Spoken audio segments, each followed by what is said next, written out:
এঁচড়ের chop করব। এঁচড়টাকে অল্প সিদ্ধ করে নিয়েছি, একবার মিক্সচার ম্যাচিংয়ে দিয়ে ঘুরিয়ে নেবো, একটু ছোটো ছোটো করে নেবো। টমেটো আর পেঁয়াজ কেটে রেখেছি, রসুন আদা এটা বেটে দিই।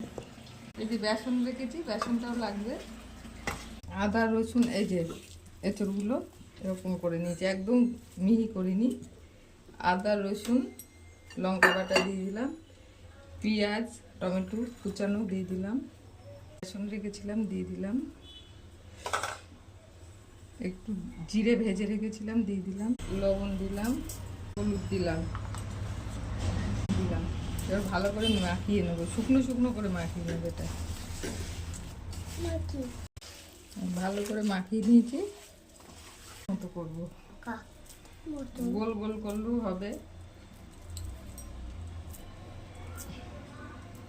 আমি চারকোনায় করবো। তেলটা গরম হয়ে গেছে, গরম তেলে দিয়ে দিলাম।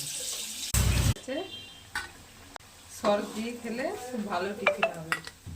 যে কাকলেটের মতোই হয়েছে, কিন্তু আমি কাকলেটে বিস্কুটের গুঁড়োটা দিইনি, তাই বললাম চপ। এরকম করে টিফিন, সন্ধ্যাবেলা টিফিন চায়ের সাথে সস দিয়ে খেলে ভালো লাগবে।